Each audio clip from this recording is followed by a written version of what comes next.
Chers téléspectateurs, nous vous souhaitons la bienvenue à l'heure de l'école de dimanche. Nous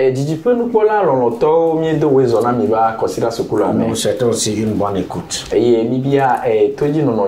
Seigneur Dieu, bénis ta parole dans notre cœur au nom de Jésus-Christ. Amen. Okay. La transfiguration de Christ, suite et fin. Et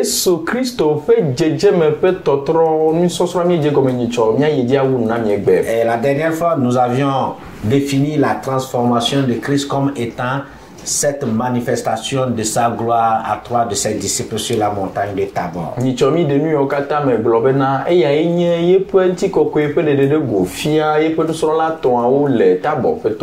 nous avions dit que c'est un changement inaccoutumé qui consiste à l'embellissement extérieur de quelqu'un. Et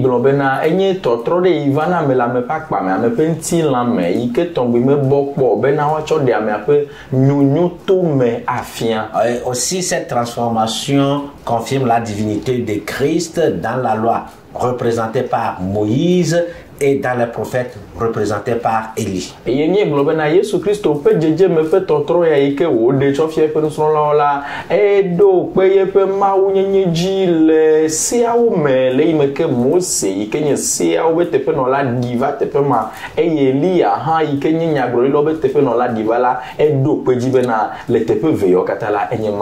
Non seulement c'est de la loi a enseigné sur la personne de Christ, mais elle a précisé que Christ est Dieu. De même, les prophètes ont enseigné sur le Fils de Dieu, précisant qu'il est Fils de Dieu, qu'il est Dieu. Et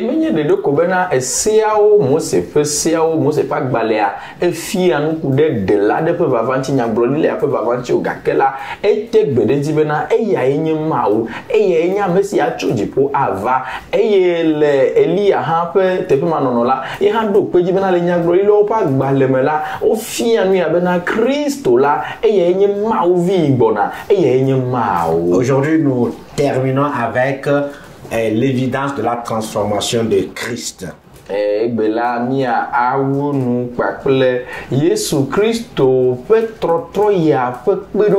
L'évidence. Et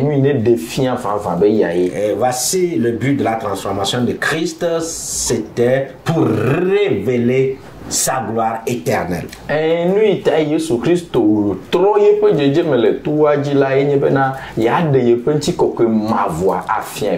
Jean 17, verset 5. Père, glorifie-moi auprès de toi-même, de la gloire que j'avais auprès de toi avant que le monde fût.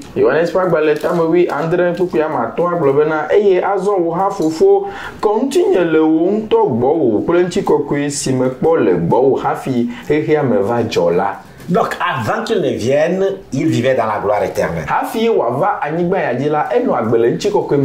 Glorifie-moi auprès de toi-même. De la gloire que j'avais auprès de toi avant que le monde fût. Non seulement c'est un verset qui enseigne sa divinité avant que le monde fût, mais aussi précise que dans cette éternité, il était glorieux, le Fils.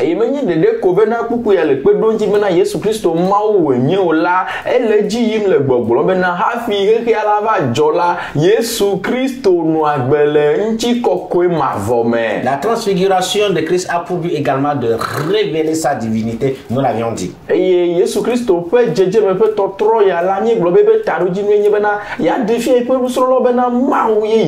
Jean l'enseigne. Au commencement était la parole.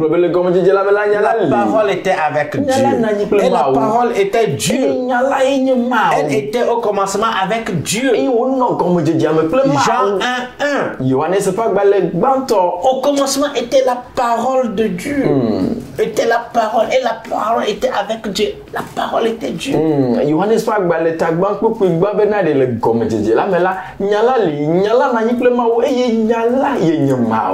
Elle s'est faite chair. C'est-à-dire, elle s'est incarnée.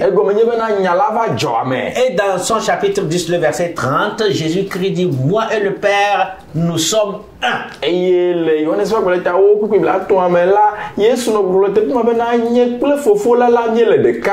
Et dans la transfiguration, non seulement les disciples ont vu sa gloire, mais l'ont adoré comme Dieu. La transfiguration a pour but aussi de révéler la médiation de Christ entre Dieu et les hommes. Et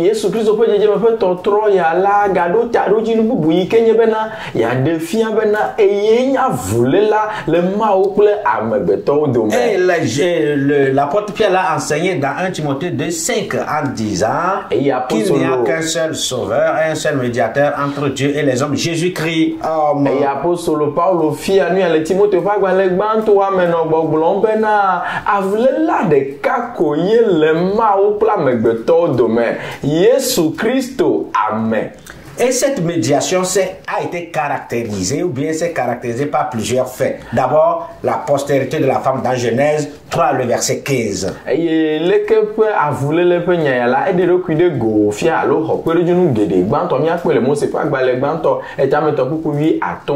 postérité de la femme.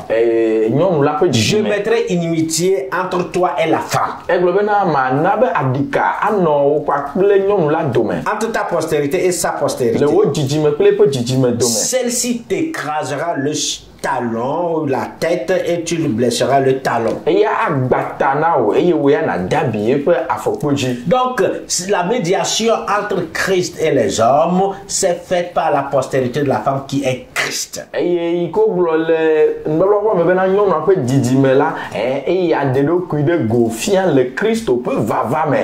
depuis le jardin d'Éden, déjà Dieu avait préparé pour le plan rédempteur pour sauver le monde en apprêtant son fils qui devait venir écraser, détruire le diable qui a poussé l'homme dans le péché.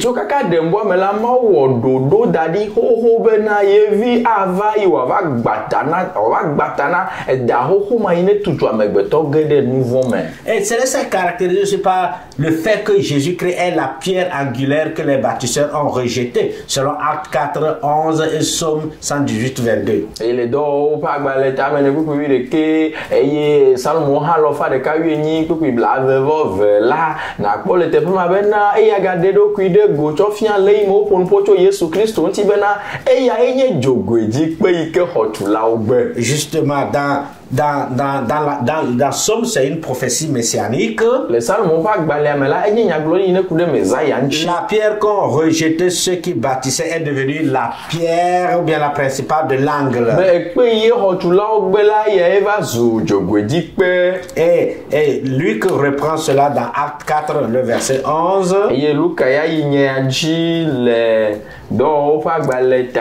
En précisant, Jésus est la pierre rejetée par vous qui bâtissez et qui est devenue la principale de l'angle. Donc Jésus-Christ, Fils de Dieu, du Dieu, par sa médiation, est cette pierre angulaire que les gens ont rejetée, que le peuple de Dieu a rejeté, que le monde a rejeté. Yesu Christo, maupevi, ikenye mawi uvala, eya eva trozu, jogoji pe ikeye, ahotula ogbe ikeye yudato ame ogbe, eya ma eya enye, Christo Yesu de là. Une autre caractéristique de la médiation de Christ se trouve dans Exode 12, le verset 5.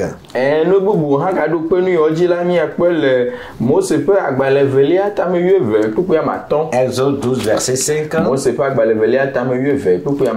Ce sera un agneau sans défaut, mâle, âgé d'1 an. Vous pourrez prendre un agneau ou un chevreau. Evelia ta yue veku ke maton la tui si soblibo eye wo hope de kala nyale nyatiele allo gbo dome. Et ça il s'agit de l'agneau pascal pour la délivrance du peuple d'Israël d'Égypte. Eye nye alevi keye wacho ade Israeli ocho Égypte kenye Easter pe nkudoji pe. Et cela préfigurait Christ, l'agneau immolé sans défaut sur la croix du Calvaire. Et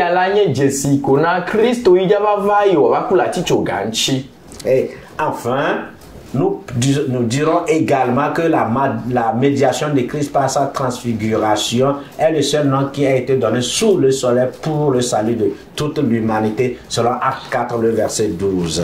Lui, il y a gaglole, mais il y a ben ailleurs, surtout ce peu trop ya là, et des filles ben il y a des cas qu'on y a voulu là, le mot plan, mais le temps de mais elle a ben au boulot chonchi ben le dehors pas balé tamene. Acte 4, oui, verset 12. Dehors pas balé tamene, pour pouvoir vivre ben il n'y a de salut en aucun autre. On maintenant encore boubou à de que le riate be wana de dehors. Car il n'y a sous le ciel aucun autre nom qui a été donné parmi les hommes par lesquels nous devons être sauvés. On maintenant encore boubou à de que le riate be amo à tout dire pour de dehors. Ne gbe de là Jésus Christ de kako. En conclusion, la transfiguration confirme ce que la loi et les prophètes ont annoncé à propos de Jésus-Christ. Yesu Christo peut jeje me peut totrola edo pe nuye esia oblon nuye nyaglodi oblon la edo bo katachi. Qu'est-ce qu'ils ont dit là? Qu'est-ce que la loi? Les prophètes ont dit de Christ. Qu'il est Dieu, sauveur du monde. Donc la transfiguration a pour évidence sa gloire, sa divinité, sa médiation.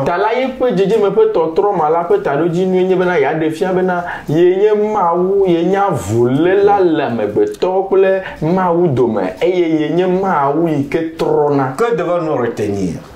Que la transfiguration confirme la gloire, la divinité et la médiation de Christ.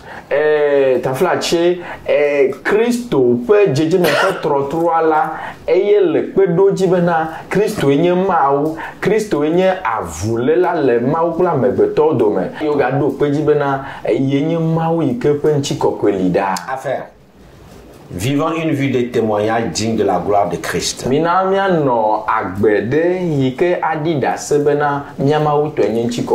Pierre 1, verset 17 et 18. Verset à mémoriser. 2 Pierre 1, 17, 18. Car il a reçu de Dieu le Père honneur et gloire.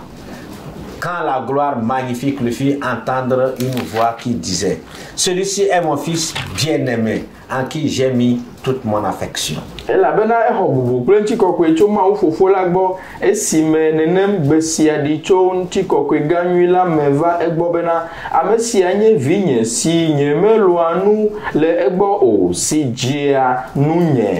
À obéir, acceptons Jésus, le Fils unique de Dieu.